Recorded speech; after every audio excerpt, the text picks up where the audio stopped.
Voilà,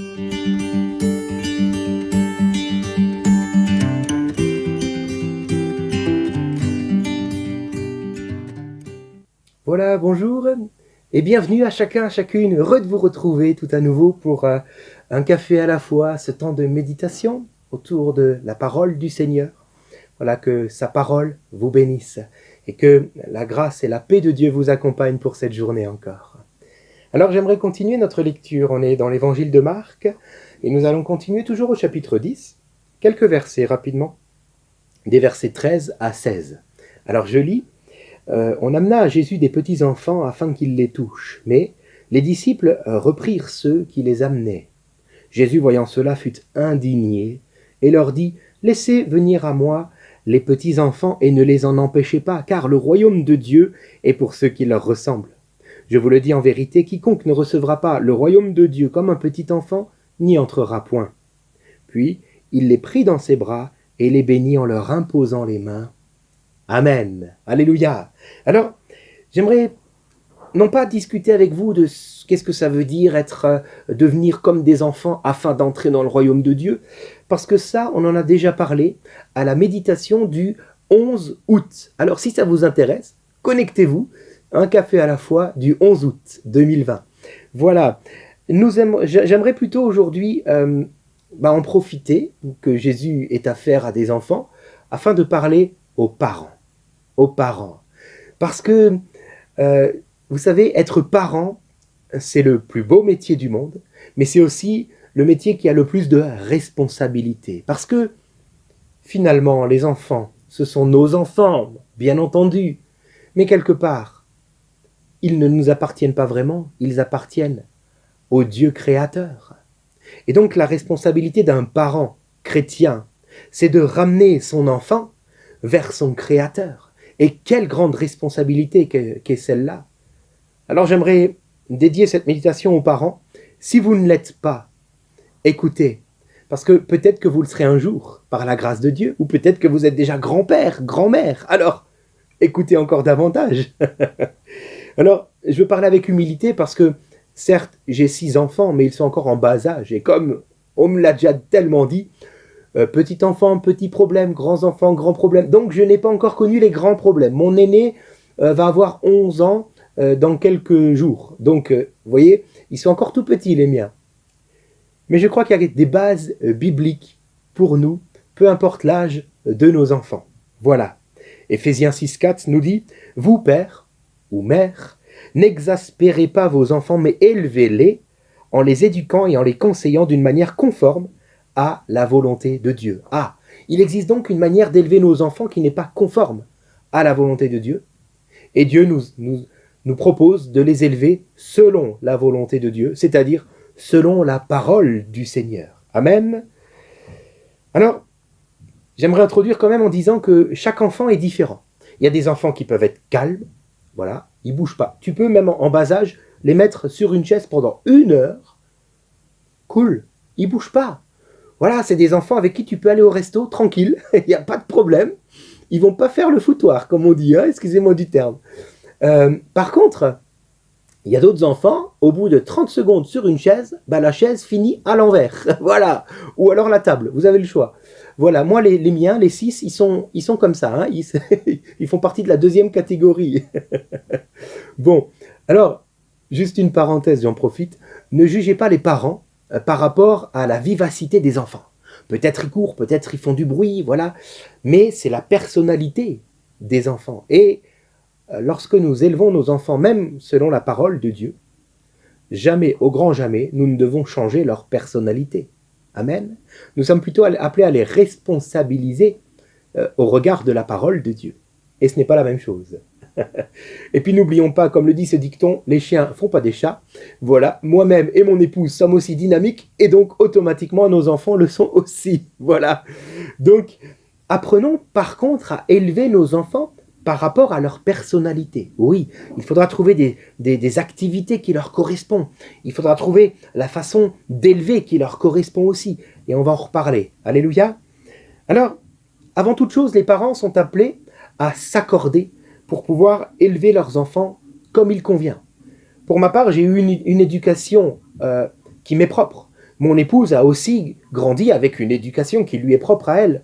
Mais lorsque nous avons eu des enfants ensemble, dans le cadre du mariage, après nous sommes là maintenant devant un défi. Alors comment on va les élever? Comme moi j'ai été élevé, comme toi tu as été élevé, ou comment on va faire? Et alors on est appelé à se mettre ensemble et à voir comment en faire au mieux. Voilà. Par exemple, moi je suis plus un peu autoritaire, voilà, et mon épouse peut-être un peu moins, ou alors l'inverse, et ce qui veut dire que l'autre doit rattraper le premier. Vous comprenez ce que je veux dire? Ou si moi dans mon enfance, et ce n'est pas le cas, mais je prends ça comme exemple, si dans mon enfance j'ai grandi et qu'on m'a dit mais on m'a constamment rabaissé en m'injuriant, et ben moi je vais dire à mon épouse, fais attention que je n'injurie pas mes enfants, sinon dis-le moi tout de suite. Voilà, on est appelé donc à s'accorder pour savoir comment pouvoir élever nos enfants, et c'est vraiment important en tant que parents de se poser et de réfléchir sur la manière de faire. Deuxièmement, nous sommes appelés en tant que parents à investir. À investir. Juge 13, verset 3 nous dit « Un jour l'ange de l'Éternel apparut à une femme et lui dit « Tu es stérile et tu n'as jamais eu d'enfant. Pourtant tu vas être enceinte et tu donneras le jour à un fils. » Je fais une pause à mon texte. Que cette parole que nous venons de lire soit une prophétie pour votre vie si vous êtes stérile. Car nous avons le Dieu de la vie, un Dieu qui veut donner la vie et rendre ses enfants féconds. Qu'il en soit ainsi pour votre vie au nom du Seigneur Jésus-Christ. À partir de maintenant, dit l'ange à cette femme, prends bien garde de ne boire ni vin ni autre boisson alcoolisée et de ne rien manger qui soit rituellement impur, car tu vas être enceinte, tu mettras au monde un fils, ce sera un garçon consacré à Dieu dès le sein maternel. Il ne devra pas se couper les cheveux ou la barbe, et c'est lui qui commencera à délivrer Israël de ses ennemis, les Philistins. Amen. Il est question là de la maman de Samson, vous l'avez peut-être reconnue. Peu importe de qui finalement il est question, ce qui compte, ce que nous voulons comprendre là, c'est que l'ange de l'Éternel va demander à cette femme déjà de se préparer à la venue de l'enfant. Autrement dit, d'investir dans sa vie à elle pour le bien de l'enfant. L'enfant doit être consacré, donc toi d'avance, consacre-toi. Comprenons ce que ça veut dire pour nous aujourd'hui. Nous sommes aussi appelés à nous préparer pour la venue d'un enfant, afin de pouvoir proposer à l'enfant un environnement stable, sain, équilibré, capable de le recevoir.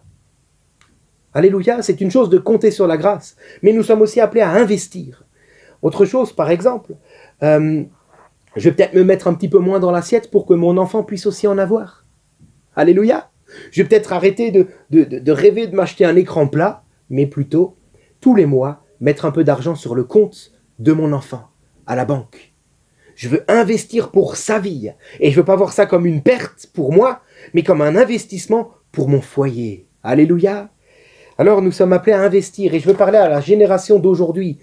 Le Seigneur m'a vraiment mis à cœur de le dire ceci. Alors écoutez bien. Nous sommes dans une génération où les enfants manquent de plus en plus d'amour présentiel. Parce qu'on a vite fait de donner un cadeau. Mais ce que les enfants ont vraiment besoin, c'est de la présence des parents. Est-ce qu'il ne serait pas temps d'investir pour l'un des parents en disant, je vais mettre une pause à ma carrière professionnelle et je vais choisir de rester à la maison pour un temps avec mes enfants. Qu'ils soient en bas âge ou non, même s'ils ont 20, 30, 40, 50 ans, ils ont peut-être besoin de nous maintenant.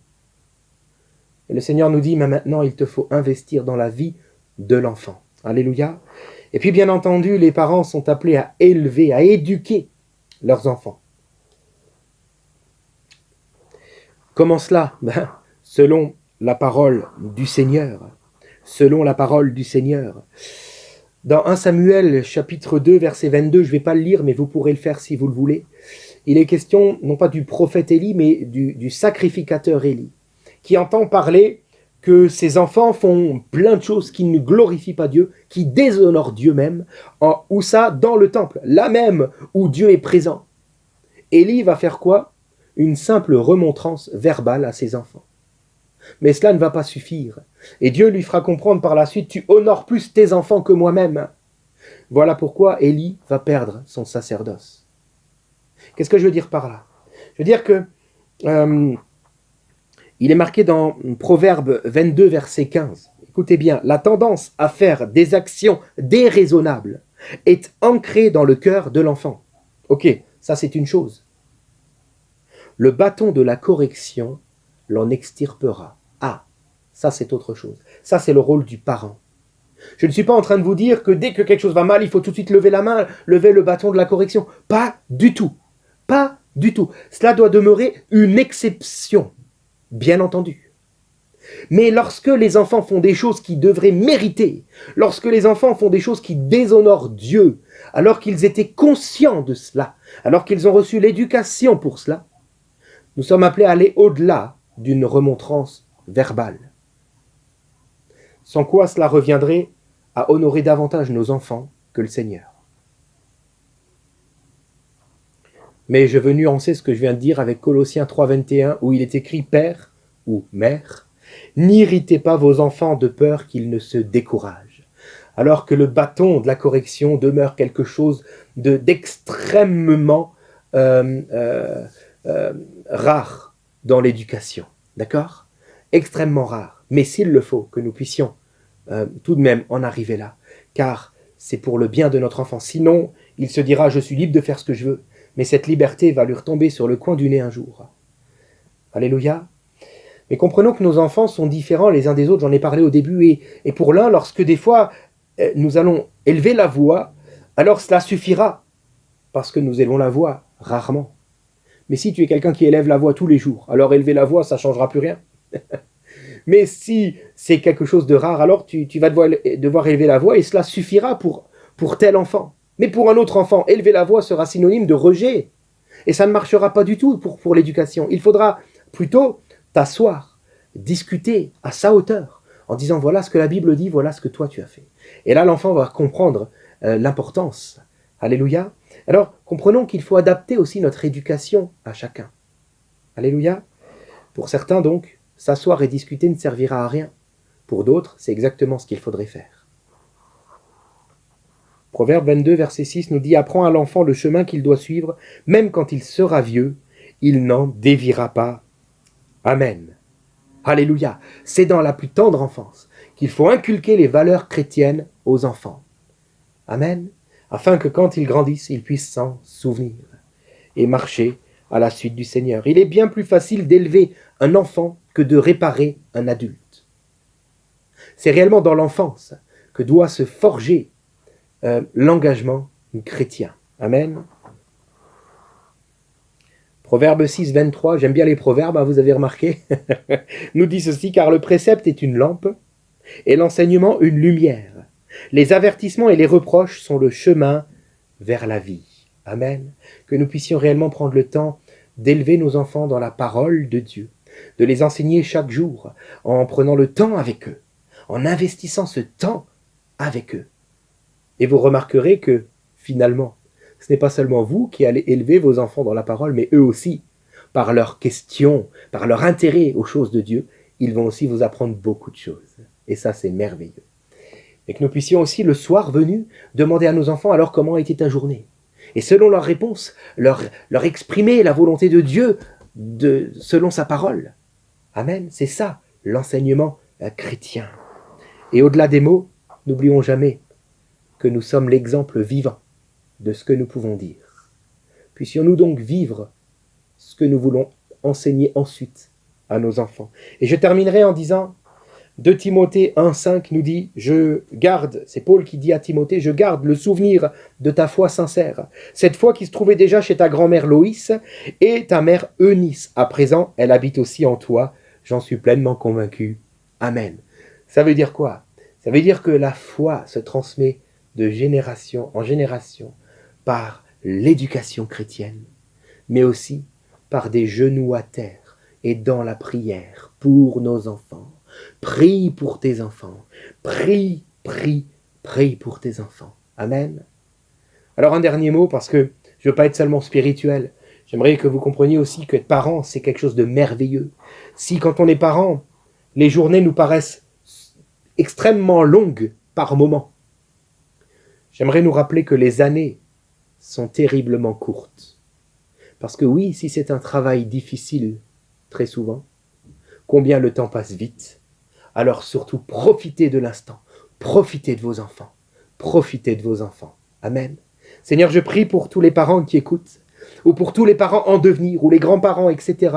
Seigneur, que tu nous donnes la sagesse d'élever nos enfants selon ta parole. Et nous prions que tu les bénisses. Nous prions que tu leur permettes de garder ta parole et de marcher conformément à ta volonté, qu'ils puissent comprendre, peu importe leur âge, qu'ils soient en bas âge, qu'ils aient 20 ans, 50 ans, peu importe. Nous prions que la parole de Dieu domine dans leur cœur et que tu bénisses les enfants et donc aussi maintenant les parents dans l'éducation à donner. Et même les grands-parents, Seigneur, parce que c'est pas la même éducation. Les grands-parents n'ont pas l'autorité que les parents ont. C'est différent. Montre à chacun sa part. Merci Seigneur. Amen. Que Dieu vous bénisse et à demain.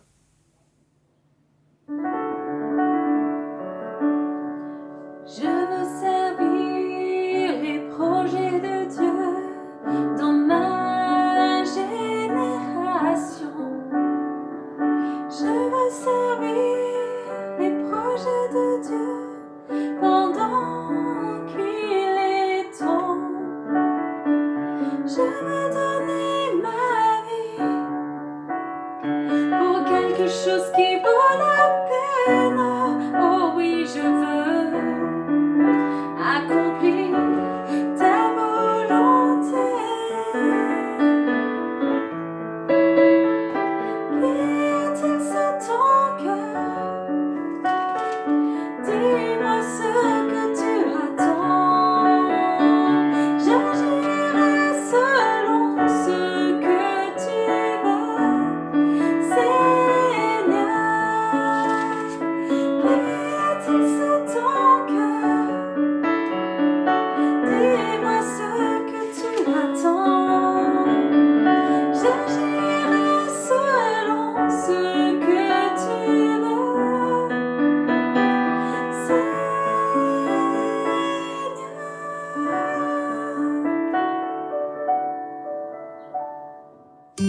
Seigneur.